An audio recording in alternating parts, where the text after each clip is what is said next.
Malam baru saja menjelang ketika serombongan pasukan memasuki wilayah Keling. Mereka terdiri dari 100 orang berseragam prajurit dengan satu pimpinan.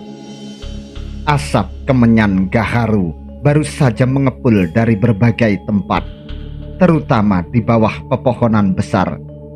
1-2 wanita tampak masih bersembah dada, memberikan hormat kepada sebatang pohon kepuh yang tumbuh membesar di pinggir jalan utama. Dan sembah mereka terganggu oleh derap langkah kuda. Tampak menjulang dan megah gapura tapal batas Daha dan Keling sebelah barat. Beberapa damar telah menyala di bawah gapura, memampang pemandangan mengerikan ketika cahayanya menimpa arca Dwarapala, yaksa penjaga pintu gerbang. Laju kuda diperlambat. Tak berselang lama, beberapa prajurit Keling muncul berjajaran, berjarak beberapa depa dari gapura. Sekitar 20 prajurit perbatasan muncul menghadang laju pasukan berkuda yang datang dari arah barat tersebut. Mereka berdiri gagah di balik remang senja, dengan tombak di tangan kanan dan tameng di tangan kiri. Jarak masih agak jauh dengan pasukan berkuda yang baru datang. Begitu jarak sudah cukup dekat, pemimpin prajurit perbatasan berteriak kencang sehingga cukup didengar oleh seluruh rombongan pasukan berkuda. Berhenti! Satu persatu tali kekang kuda ditarik. Ringkian-ringkian terdengar berselang-seling.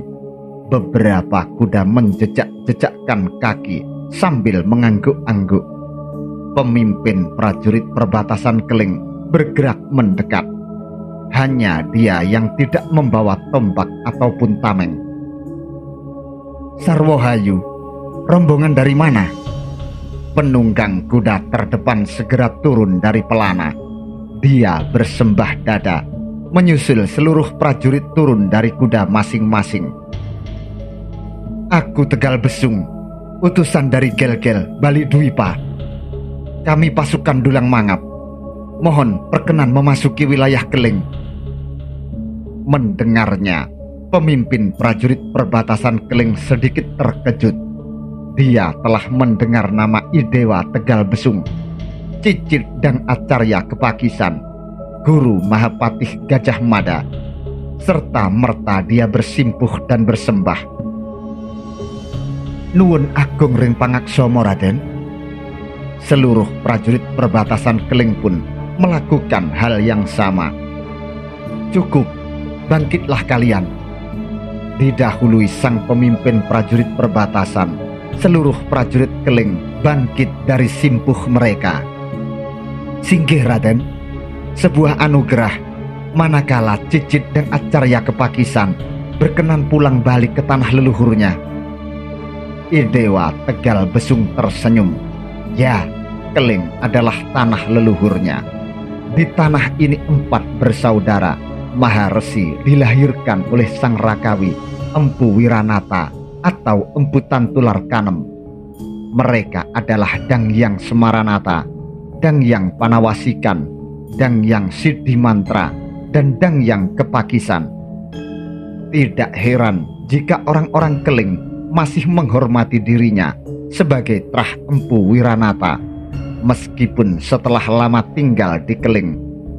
Empu Wiranata menghabiskan hampir separuh lebih masa hidupnya di kota Raja Majapahit sebelum akhirnya memilih Daha sebagai tempat pertapaannya hingga menutup mata. Malam telah menjelang, tidaklah patut marak ke Kedaton Keling malam-malam seperti ini. Bukankah begitu? Idewa Tegal Besung mengalihkan pembicaraan. Bahasa Kawi yang diucapkannya sangat jelas. Singgih Raden, namun jika kedatangan Raden membawa sesuatu yang amat penting, itu tidak menyalahi tata krama Kedaton. Oh tidak, kedatanganku tidak membawa apapun yang penting. Aku sekedar beranjang sana semata. Ada sesuatu yang kucari di keling ini. Pemimpin prajurit perbatasan mengangkat sembah. Singgih Raden, kalau boleh tahu, Raden tengah mencari apa? Idewa Tegal Besung tersenyum sejenak. Matanya menatap jauh ke arah wilayah keling di depannya. Aku mencari buyutku yang konon masih hidup. Maksud Raden, Dang Yang Kepakisan? Bukan, tapi Dang Yang Semaranata dan Dang Yang Panawasikan. Sang pemimpin prajurit perbatasan keling mengernyit. Ada apa? Singgih Raden, hamba lahir dan besar di Daha sebelum mengabdi ke keling. Sepengetahuan hamba, beliau semua sudah menuju Budaloka. Kembali Idewa Tegal Besung tersenyum. Dua buyutku itu masih hidup. Pemimpin prajurit penjaga perbatasan itu tak berani membantah. Dia menunduk dan bersembah dada. Singgih, singgih Raden. Setelah Batara Prabu Sriwijaya Parakramawardhana mangkat beberapa waktu lalu, Idewa Tegal Besung menunda keberangkatannya ke Daha. Dia mendengar penobatan Batara Ring Majapahit yang baru akan segera digelar.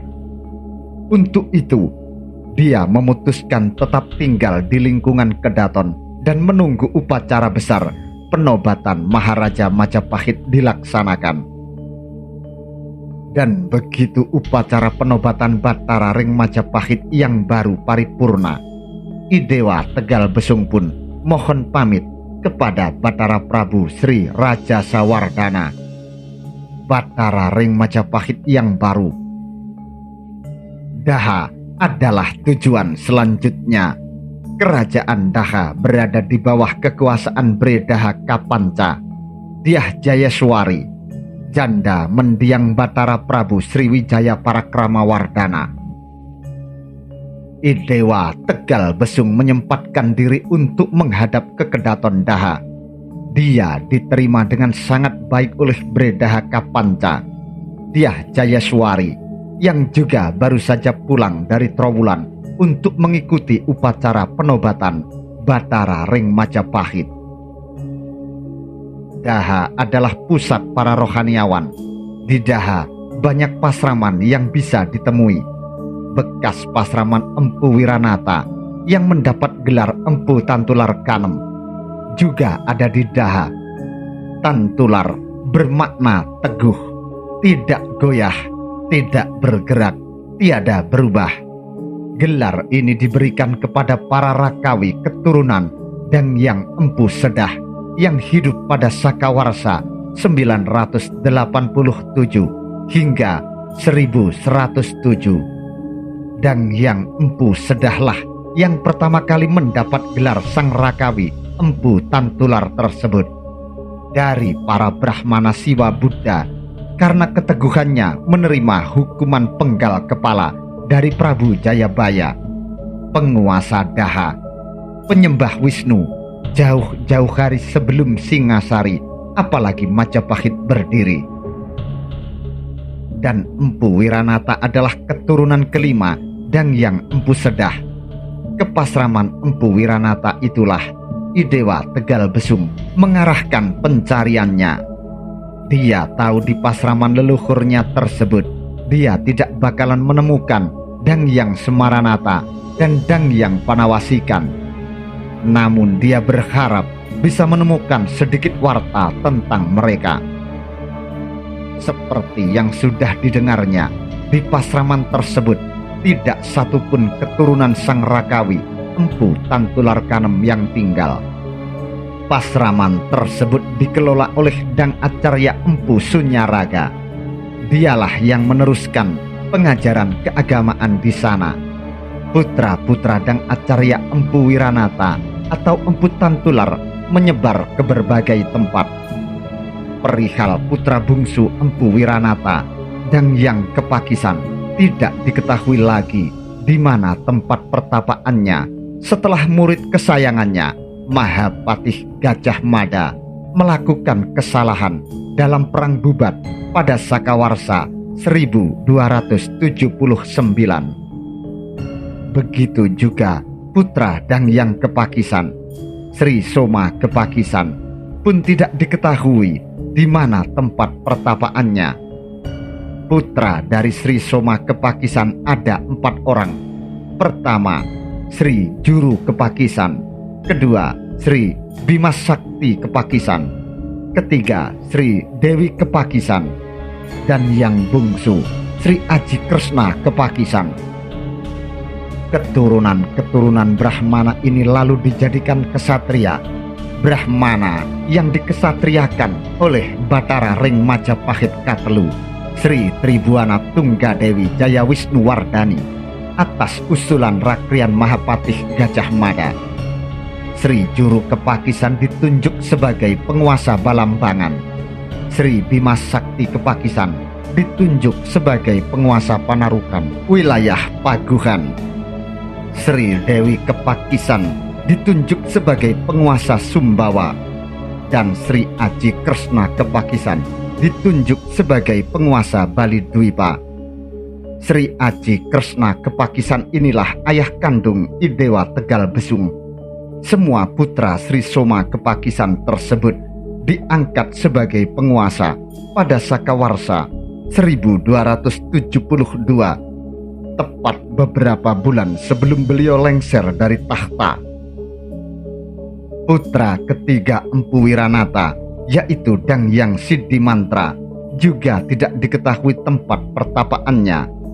Beliau memiliki seorang putra bernama Bang Manik Angkeran yang kini mempunyai tempat pertapaan di Bali Dwipa, tepatnya di Gunung Tolangkir.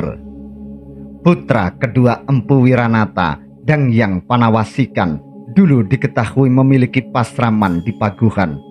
Beliau sempat mengabdi di Kedaton Majapahit bersama kakak kandungnya, Dangyang Semaranata, semasa pemerintahan Batara Prabu Hayam Wuruk sebagai penasehat pribadi Maharaja Kesohor itu.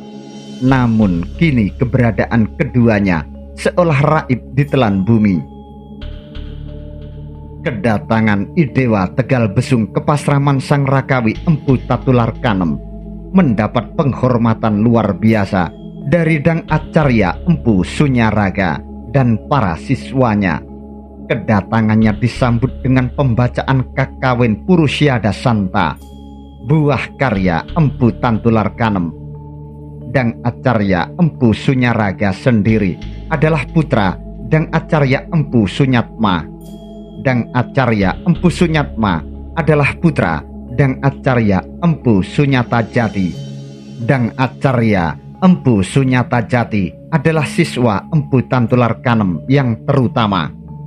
Setelah kepergian putra-putra Empu Tantular dari pasraman, Dang Acarya Empu Sunyata Jati diangkat sebagai acarya di sana. Berturut-turut lantas Dang Acarya Sunyatma dipilih sebagai pengganti Dang Acarya Sunyata Jati. Kini Dang Acarya Empu Sunyaraga yang menjadi acarya dengan gelar Begawan. Kegembiraan Idewa Tegal Besung tidaklah lama, karena dia tidak memperoleh satu warta pun tentang keberadaan Dangyang Semaranata dan Dangyang Panawasikan. Dia hanya mendapat warta tentang seorang Brahmani, putri kandung Dang Acarya Empu Sunyaraga, bernama Ni Dewi Sunyawati, yang pergi dari pasraman menuju lereng Mahameru untuk memenuhi panggilan niskala yang diyakininya datang dari Dangyang Semaranata. Namun demikian, dia tidak patah arang. Dia percaya, sangat percaya akan pawisik yang diterima oleh kakaknya, Sri Aji Semoro Kepakisan, yang jelas-jelas menyatakan bahwa kedua Dangyang tersebut masih hidup hingga saat ini. Dan pawisik itu jelas pula menyatakan mereka berdua di Daha. Dari Daha, dia mengarahkan pencariannya ke Keling, tempat kelahiran Empu Wiranata atau Empu Tantular Kanem, juga tempat kelahiran 4 bersaudara putra-putra beliau. Di tempat itu dia yakin bakal menemukan titik terang. Dan malam itu Idewa Tegal Besung beserta 100 prajurit Dulang Mangap menginjakkan kaki di Keling. Waktu memang masih panjang, tapi dia sudah tidak sabar untuk menjejaki wilayah Keling. Dia berangkat dari Daha ketika matahari telah condong ke barat, dan sampai di Keling ketika matahari sudah surup. Idewa Tegal Besung memutuskan untuk bermalam di perbatasan Daha dan Keling. Para prajurit Dulang Mangap diperintahnya untuk mendirikan tenda-tenda. 100 prajurit bekerja cekatan. Sebentar saja 11 tenda telah berdiri. 1 tenda diperuntukkan bagi Idewa Tegal Besung. 10 lainnya diperuntukkan bagi 100 prajurit Dulang Mangap.